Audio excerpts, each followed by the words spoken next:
everybody, welcome back. Thanks for joining me for another royal news video. So lots of stuff to talk about in this video. We've got the drama of Harry being so terrified of his own fan base, he had to be escorted out of court by his security. The way the newspapers ran it, anyone would think he had a Donald Trump style assassination attempt on his life. But before I start talking about Harry and what I think is a bit of a PR stunt in all honesty, let's talk about the King and Queen, who yesterday celebrated their 20th wedding anniversary. The King and Queen are currently on a 4-day royal tour to Italy. I mean, if you're going to celebrate your wedding anniversary, what a country to be in, and especially being in Rome. Despite the fact that there was a change in schedules due to Pope Francis being terribly unwell, he had a double bout of pneumonia.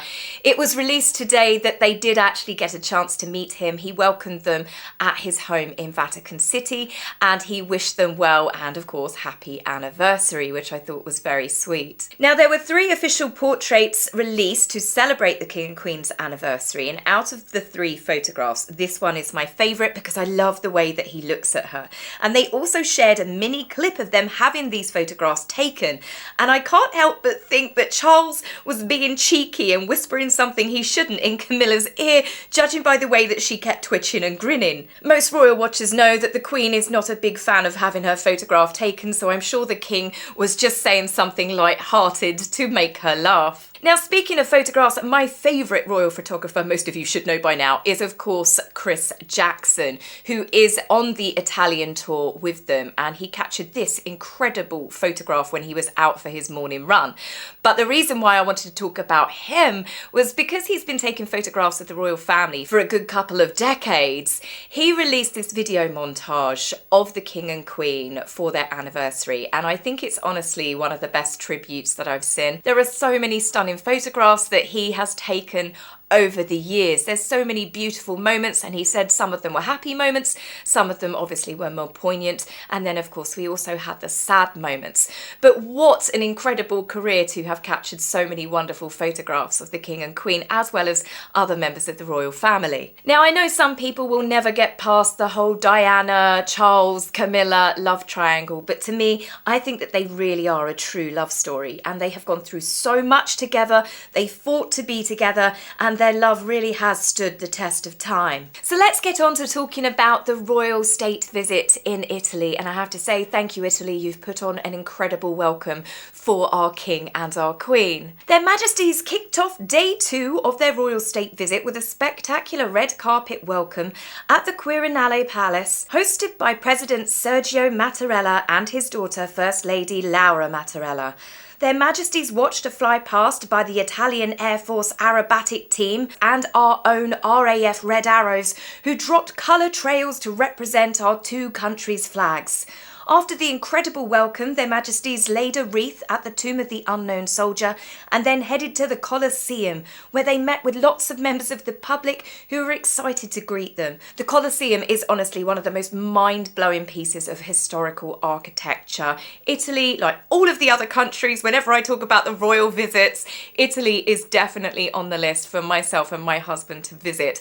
We watched Gladiator 2 the other night and I am more determined than ever to actually go to Italy and to see some of these incredible buildings for myself. The following day, His Majesty met with Italian Prime Minister Giorgia Meloni, and they looked like that they were getting along absolutely swimmingly. Perhaps he asked her what she thought of the state of our current government. We are in fact the laughing stock of the world these days, except of course if you live in the UK, where you can now be arrested for tweets and memes. The King was invited to watch drama students performing at the Matteo, a 19th century slaughterhouse that is now a theatre.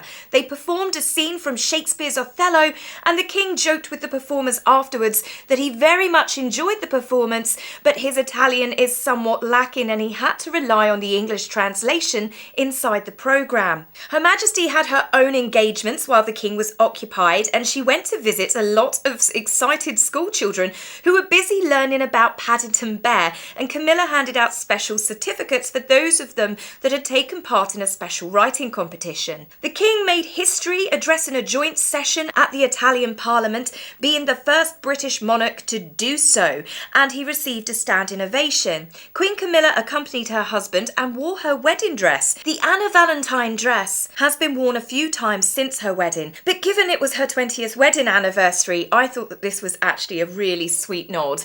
The inner romantic in me was like, aww.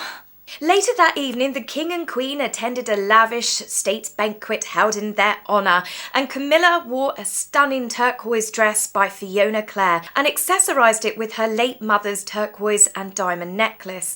She looked really beautiful. The King delivered a speech to all of the guests at the banquet, including opera singing legend Andrea Bocelli. I cannot begin to tell you how much I would possibly sell my kidney on eBay to be able to see that man perform. The King made a joke as he gave his speech at the lavish banquet, and he said to the President, "Today marks, as you say, the Queen's and my 20th wedding anniversary. On that score, I must say it really is good of you, the President, to lay on this small romantic candlelit dinner for two, much to the amusement of the room." Throughout the various engagements that the King and Queen have had, lots of people have turned out in their droves, hoping to catch a glimpse of the King and Queen, or even better, get to shake their hands and get some photographs. This visit, like all other royal state visits, are very important about improving our relations with other countries. All royal tours are an opportunity to strengthen our ties with the countries that the royals are visiting, and it is very important, especially at the moment, which is a time of so much political unrest around the world. Having our country represented by the royals on a world stage gives us a diplomatic soft edge. So of course, with Harry and his smug grin arriving in London at the courts was, I'd imagine, an unwelcomed and unexpected distraction, and I can't imagine it earned him any brownie points with his father, but I think it's obvious at this point Harry doesn't care about anyone but himself. Given the look that he had on his face as he waved at the waiting cameras, I can't help but feel that this was done with intention. It was a double whammy when you think about it. It's his father's 20th wedding anniversary to the evil, wicked stepmother and the Italian royal visit. Harry is definitely vindictive enough to pay for a private jet just so he can stick the middle finger up at his father.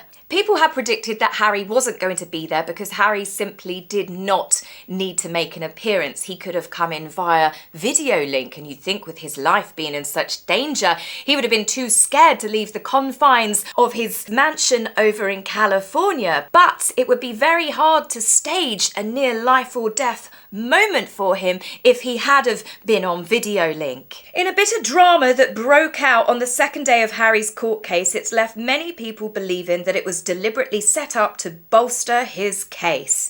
Harry was rushed out of the courtrooms for his safety in front of the judge. So what could have frightened Harry so much that he practically was bundled out like a scene in The Bodyguard?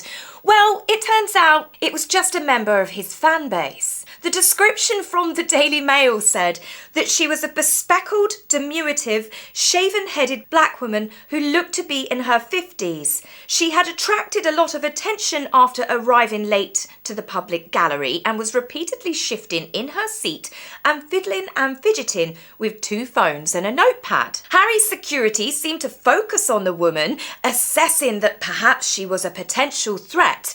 Yes, a tiny woman. You look at her in these photographs. Does she look like that she's an assassin? And the fact is, how did she get into the court case, right? How did she get in there? David Langdon, who he calls Langers, his long-term and I'm sure long-suffering bodyguard, went into the courtroom 20 minutes before Harry arrived to assess the danger inside the High Court. But this woman just casually walked in late, and they knew to look at her. They knew that she was going to be a problem. The security guards were so concerned about Harry and this woman, the potential threat, that when Harry walked past the woman, they used their big burly bodies to give a bit of a two-man gap. And thank the Lord they did, because do you know what the woman did? She shouted when she was in touching distance, "I support you, Prince Harry." Harry was then bundled and rushed out of the courtroom. As she dramatically turned, this is the way it's all come out, she turned and looked at the public gallery and started shouting, saying, "If any of you are the media, this is the reason, you're the reason why Harry is no longer in England." She was apparently then taken away from the public by the court security guards, okay? Harry was rushed out. I mean, what did they do? Duck his head down and shove him in the car? This is insane. Bearing in mind, this is just a woman that has said that she supports him. Where is Harry, the war hero, the legend of aviation, right? He was so scared of someone saying, "I support you," he ran out of the courtroom. Any other normal person would have gone, "Oh, thank you for that," and just maybe waved and then just casually walked off. She wasn't doing anything aggressive. But again, ask the questions. How did she get into the courtroom? Who is she? She refused to speak to the media when she left, when the reporters said, "Who are you? What were you talking about?" And she just stayed radio silent. Perhaps she didn't want to slip up for her reasoning, or rather who sent her to be there. But I'm sorry, I find this far too suspicious. Call me cynical, but it's just far too convenient. It's a bit like that high-speed car chase in New York when they got out of their black SUV. They had multiple cars with them. They got out of the blacked-out car, flagged down a random taxi, bundled Doria, Harry and Meghan into a complete stranger's taxi cab. Then they pulled over, blocked traffic and allowed the car to get surrounded by paparazzi as their one security guard, Chris Sanchez, got out and walked away, giving them clear view of a clearly smirking Meghan in the back of the car as Harry filmed it, and Doria looked like she was playing Candy Crush, bored out of her mind. Everything about that was just completely staged and set up, because if you were that scared for your safety, you had multiple cars, you'd split up the people you're meant to be protecting. Doria would go in one car, you'd have decoys. You certainly wouldn't take the people you're protecting out of these blacked out vehicles where they're protected by multiple security staff, give them one single security guy and pop them in a taxi and get them to pull over. It was absolute madness that anybody can believe that that was a genuine car chase, let alone the fact nobody can high speed around Manhattan no matter what time of the day or night it is. But of course, this got brought up in the court case. He tried to mention that this is the reason why he should have taxpayer-funded security because of that. Now you know why Harry sent that threatening email, if you remember, and demanded that the NYPD change their letter, because their original letter said basically there was no grounds to arrest people. He threatened them, threatened that he was going to go to Gavin Newsom because he's got friends in high places if they didn't make immediate arrests and if they didn't amend the letter. Then the second letter, the one that no doubt got given to the court, said there was a credible threat, although they still have never arrested anybody. This is a total scam in itself. So no, I do not believe that Harry wasn't aware that that woman was coming in. As I said, how did she get in? Who gave her the pass? Why was security not concerned enough about her that they didn't question her, they didn't try and eject her before, and then they let Harry walk past her? Now, Harry has also sacrificed yet again another friend's wedding to prove his point. He had a friend on Saturday, Lord Vivian. He was getting married and had in fact invited Harry. Harry turned it down because he didn't have enough security provisions in place. Now, Harry can have security. He has to give them 28 to 30 days notice. So I think people know when they're getting married, at least 28, 30 days in advance. So that doesn't wash. But then it wouldn't have looked good if he was at a friend's wedding on a Saturday and then was going, "Oh, I'm not safe in the UK" on the Tuesday. Lord Vivian's wedding to Sweda Kamara at the Chelsea Old Town Hall was too much of a danger for the prince to attend. To be honest with you, I'd imagine that the bride was probably relieved, as was the bride for the Westminster wedding, because that was another wedding that Harry created a hoo-ha over that he couldn't attend.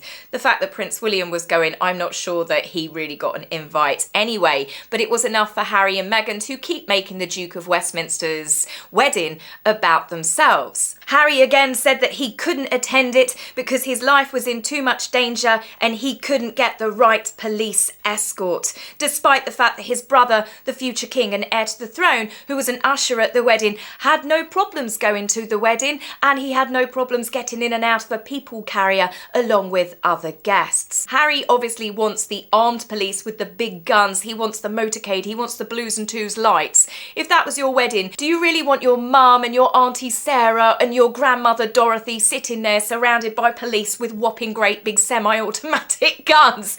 No, you wouldn't. Harry brings a circus with him. So as much as people are saying Harry turned it down, I can't imagine that he does get many invites anymore, because this is actually the third or fourth wedding of his friends that attended his wedding that he's actually missed. Harry turning down his friends' wedding invites does nothing to bolster any of his court case. The only people that it probably offends and hurts is Harry's old friends. But as we know, Harry doesn't care about anyone but himself. He will sacrifice friends' wedding to prove a point if he thinks he's proven a point, because look what he did to his own grandfather's memorial. He deliberately didn't come to that knowing that it would hurt the Queen. It was that extra knife that he could twist into his already grieving grandmother and punish her for the fact that she had taken away his security.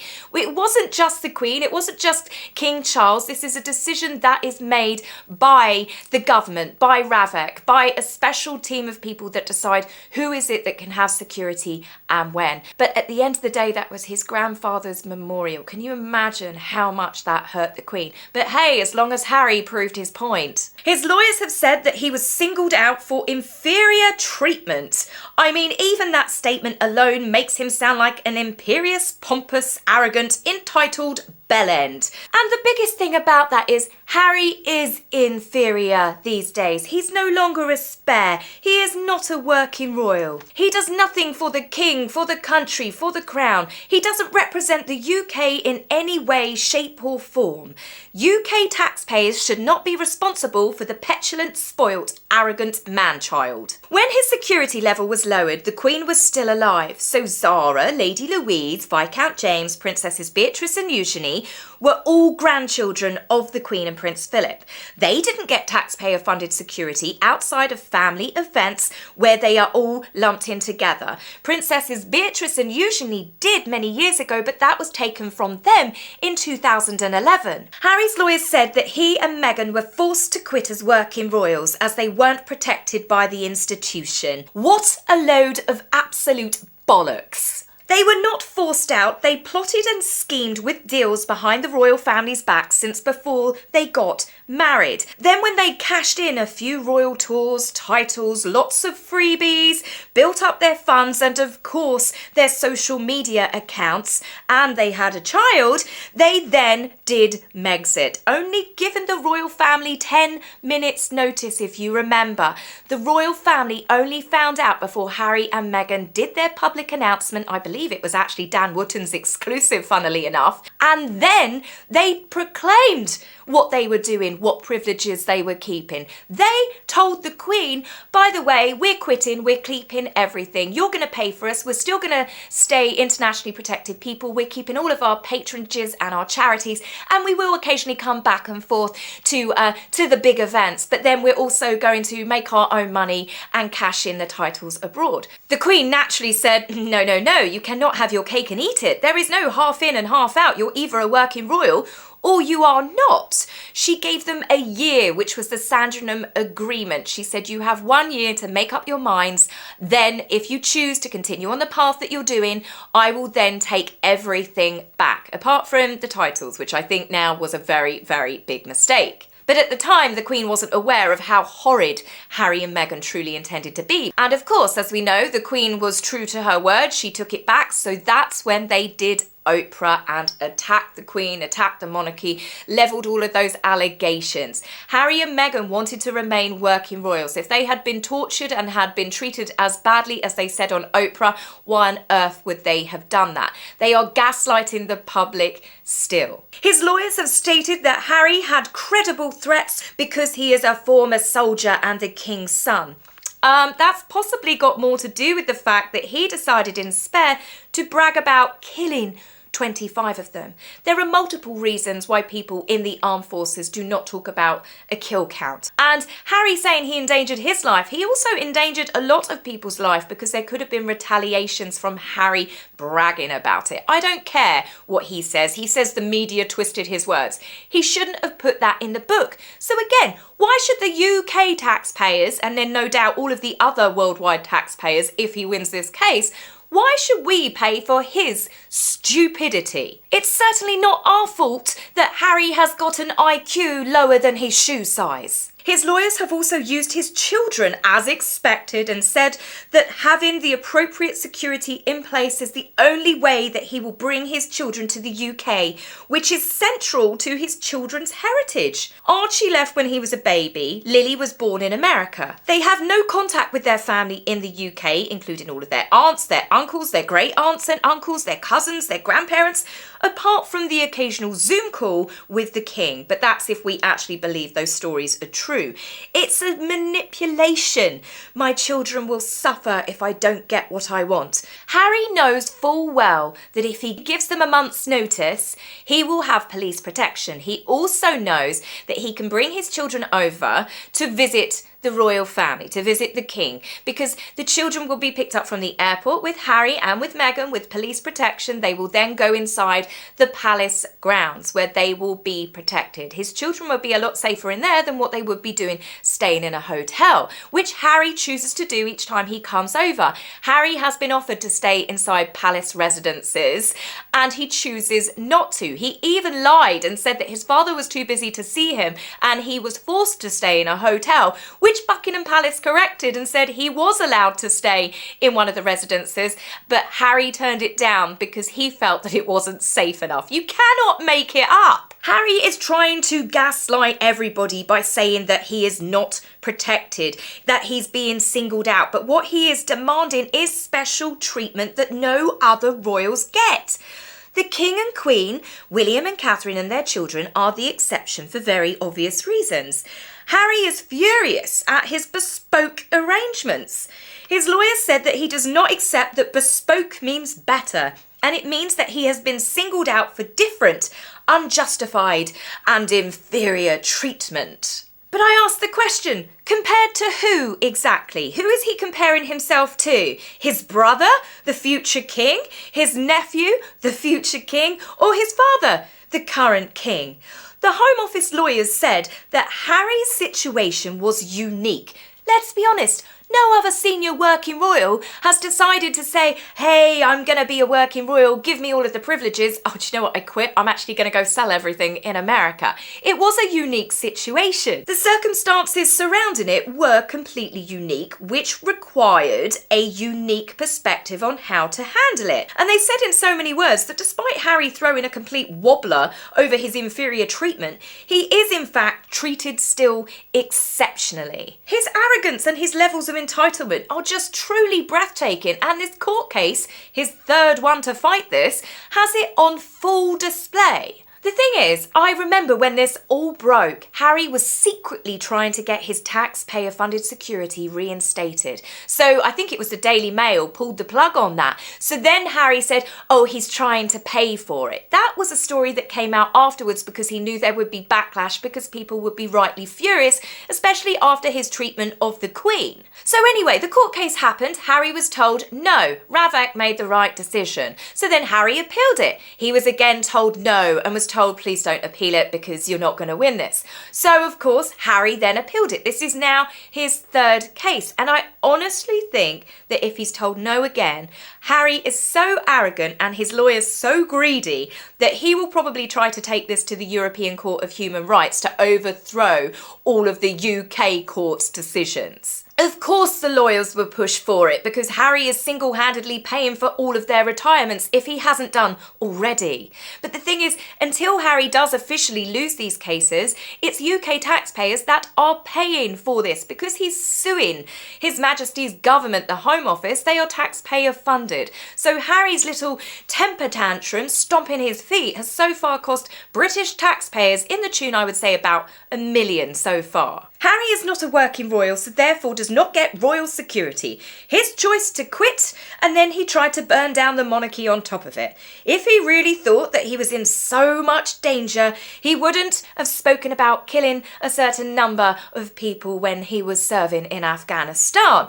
He also would not have gone to Nigeria and to Colombia, bearing in mind that they actually gave their itinerary to the media before they went. And not only that, if Harry was just that scared of the terrible UK, why didn't he come in via video link? Well, he wouldn't be able to have the dangerous threat of a Sussex Squad member if he was there on a big televised screen. The woman jumps up and says, "I support you, Harry," as she's bundled to the floor. It wouldn't quite give the dramatic headlines that I'm sure Harry was really happy to have had. And then, of course, this being done in front of the judge, I can imagine Harry was grinning as he was led out through the courtrooms. Now, the ridiculousness didn't end there either, because after the case was finished, Harry left the dangerous UK and flew into an active war zone. Harry, wearing an Invictus jacket, was visiting a clinic in Lviv in Ukraine to meet with wounded military personnel and civilians. The media was notified that he was there as part of the Invictus Games and his ongoing work with helping veterans. I translate that to he will be recharging Invictus for his recent hotel and travel costs under the guise of business expenses.